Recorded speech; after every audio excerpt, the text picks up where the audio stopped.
हा आहे भाग 2. मीरा उठ पटकन. वैशाली लाथ मारून मीराला उठवत होती. सावत्र मुलीला म्हणजेच मीराला.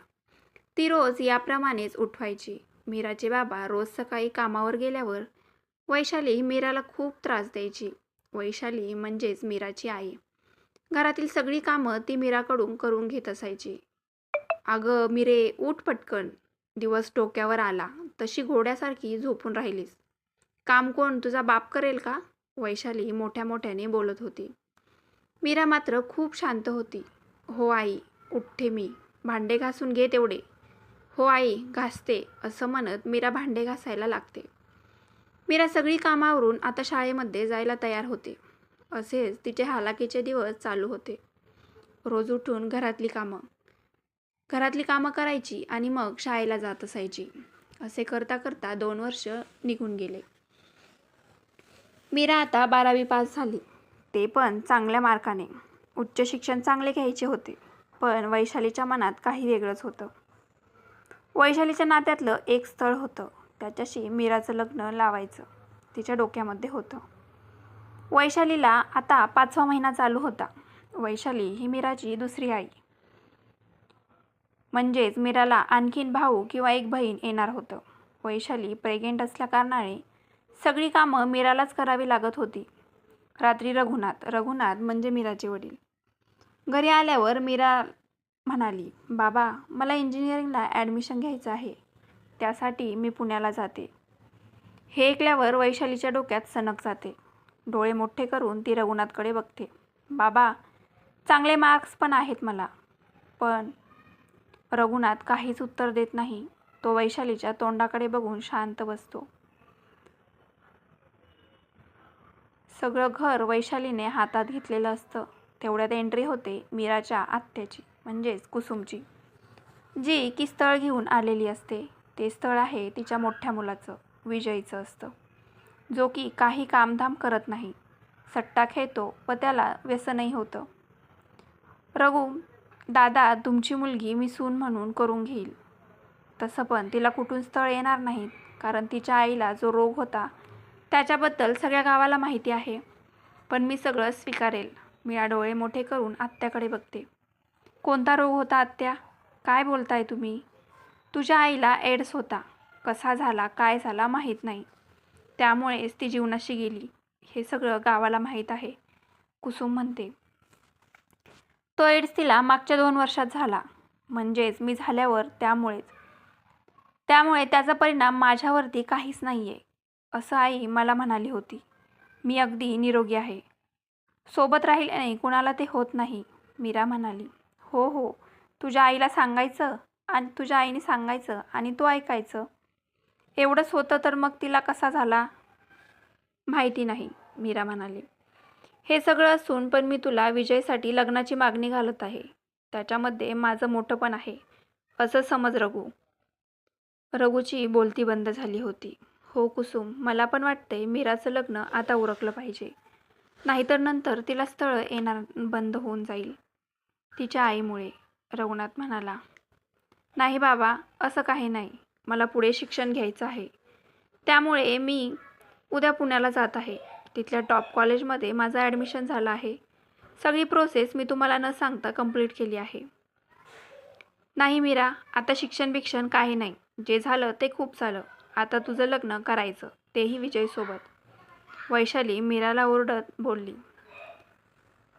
त्यांचा विजय तिथं स्टॉप करून सगळे जेवण करून झोपून गेले. मीराला काही झोप लागत नव्हती. आता आपण स्वतःसाठी जगायचं. ती खूप कॉन्फिडंट झाली होती. बाबा त्यांच्या बहिणीचं आणि बायकोचंच ऐकणार. आपल्यावर कोणीही विश्वास नाही. मीरा विचार करत होती. सकाळचे 7 वाजले तसे सगळे उठले होते. रोजच्याप्रमाणे वैशाली मीराला उठवायला तिच्या रूममध्ये गेली. पूर्ण रूम शोधली तरी पण मीरा काही दिसली नाही. तिला वाटलं अंगणात असेल, पण मीरा अंगणातही नव्हती. 2 तास सगळी शोधाशोध केली तरी मीरा काही दिसलीच नाही. रघुनाथने तिच्या मैत्रिणींना विचारलं. मीरा तिथेही नव्हती. मीराची रूम व्यवस्थित चेक केल्यानंतर समजलं की ती सामान घेऊन कुठेतरी गेली आहे. बघितलं ना दादा, तुला सांगत होते तिच्या भोळ्या चेहऱ्यावर जाऊ नको. लग्न लावून दे तिचं. आता केलं ना तोंड काळं कोणासोबत तरी. तू काही ऐकलं नाही माझं. तिच्या आईसारखीच निघाली ती. कुसुम तिच्या भावाला ओरडत होती. हो हो, मी पण म्हणत होते तिचं लक्षण काही नीट नाहीये. तिचं कामामध्ये लक्षच नव्हतं. आता झालं ना साऱ्या गावामध्ये नाचक्की. नाही नाही, असेल इथेच कुठं. ती अशी जाणार नाही. इकडे मीरा पुण्याची गाडी धरून पुण्याला रवाना पण झाली होती. पुणे तिच्यासाठी नवीन होतं. तिला तिथे काहीच माहिती नव्हतं. कॉलेजच्या ॲड्रेसवरती ती पोहोचली. ॲडमिशन प्रोसेस पूर्ण केली. मीरा तशी खूप टॅलेंटेड मुलगी होती. पुण्यामध्ये तिने कॉलेज शेजारीच हॉस्टेलही शोधलं आणि तिथे ॲडमिशन केलं. तिच्याजवळ पैसे जास्त नव्हते. आईने ठेवलेले पैसे तिने तसेच जपून ठेवले होते व ही 2 वर्ष पैसे जुळवत होती. असे करून ॲडमिशन पुरते पैसे ती घेऊन आली होती. सोबतच आईचे दागिने तिने सोबत ठेवले होते. तिच्या घरामध्ये तिचा कोणावरही विश्वास नव्हता. हॉस्टेलमध्ये आज रात्री तिला करमत नव्हतं. तिकडे कुसुम आत्या सारखी तिला फोन करत होती, पण आत्याचा फोन उचलणार नाही हे तिने मनाशी ठरवलं होतं. मी सांगत होते ना, तेच झालं. आता बघ, तुझी पोरगी फोन तरी उचलते का? कुसुम आत्या तिच्या भावाला ओरडत होती. 2 दिवस झाले मीरा कॉलेजला गेलेली. कॉलेजमध्ये खूप श्रीमंत घरातल्या मुली होत्या. मीरा अगदी साधी होती. साधी राहणी, त्यामुळे कॉलेजमधल्या सगळ्या मुली तिच्याकडे अगदी बारीक नजरेने पाहत होत्या. सगळ्या मुली जीन्स टॉपमध्ये आणि मीरा अगदी साध्या पंजाबी ड्रेसमध्ये होती. त्यामुळे ती बाकीच्यांपेक्षा वेगळीच पडायची. पण तिला याने काहीच फरक पडत नव्हता. आता आपण शिक्षण घेणं महत्त्वाचं आहे, बाकी काही नाही.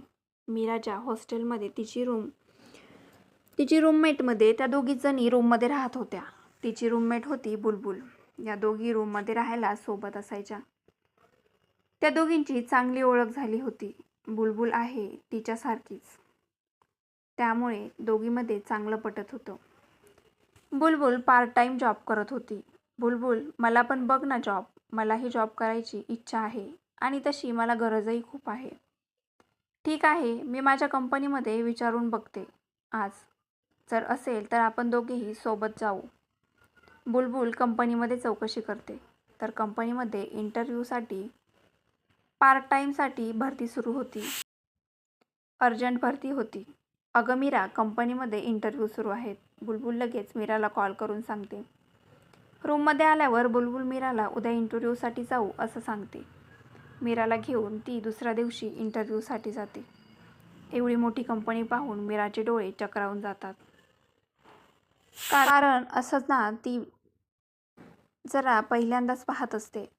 गावाकडे राहिलेली मुलगी शहरात पहिल्यांदाच आलेली असते आणि त्यातली त्यात एवढ्या मोठ्या कंपनीमध्ये तिला इंटरव्ह्यू द्यायचा असतो. मला घेतील का गं ते? इथे बघ ना, सगळे सुटापुटात आणि टॉपमध्ये. माझ्यासारखं इथं अगदी तूही नाही, मीरा बुलबुलला म्हणाली. अगं काही नसतं असं. होईल तुझं काम. तू नको टेन्शन घेऊ. मी आहे ना. आणि माझ्याकडे काय बघते? मी आहे ना तुझ्यासोबत. कंपनीमध्ये अर्जंट एम्प्लॉईची भरती करायची होती, पण त्यासाठी अर्ज अगदी कमी आलेले होते. जेवढी भरती करायची त्यापेक्षाही अर्ज कमी आले होते. मीरा इंटरव्ह्यूसाठी आत गेली. तिला प्रश्न विचारल्यावर उत्तर येत असूनही तिची बोलती अगदी बंद झाली होती. कसेबसे तिने इंटरव्ह्यू पूर्ण केला आणि तिला वेटिंगवरती ठेवलं. दुसऱ्या दिवशी सकाळी मीराला कॉल आला. तुम्हाला 1 तारखेला जॉईन व्हायचं आहे. मीराला आनंद झाला. तिने लगेच बुलबुलला कॉल करून सांगितलं. 1 तारखेला ती कामावरती जाण्यासाठी मस्तपैकी तयार झाली. पण तिला जरासं लेट झालं. त्यामुळे ती पळतच ऑफिसमध्ये घुसली. इकडे तिकडे न बघता ती डायरेक्ट जाऊन तिथे असलेल्या एका माणसाला धडकली. त्याच्याकडे बघून तो तिला काही हिरोपेक्षा कमी नव्हता दिसत. त्याचा बूट, त्याचा सूट आणि त्याचा चेहरा अगदी एखाद्या पिक्चरमधल्या हिरोसारखा होता. सॉरी, मी ना जरा गडबडीत होते. तुला दिसत नाही का? आणि तू इथं काय करतेस? ऋषभ शिंदे. ज्याला ती धडकली त्याचं नाव होतं ऋषभ शिंदे. मी आजच जॉईन केलं आहे. मी इथे नवीन आहे. आज फर्स्ट डे आहे, त्यामुळे तुम्ही मला पाहिलं नसेल. ओके, ठीक आहे. आणि हो, जरा बघून चालत जा. ऋषभ बोलून त्याच्या केबिनमध्ये गेला. ऋषभ दिसायला खूप हँडसम. अवघ्या 26 वर्षाच्या वयात त्याने एवढी मोठी कंपनी उभा केलेली. खूप हुशार आणि एखाद्या हिरोला लाजवेल असा. तर ही होता आजचा शेवटचा भाग. आजचा दुसरा भाग. उद्याचा भाग नक्कीच येईल.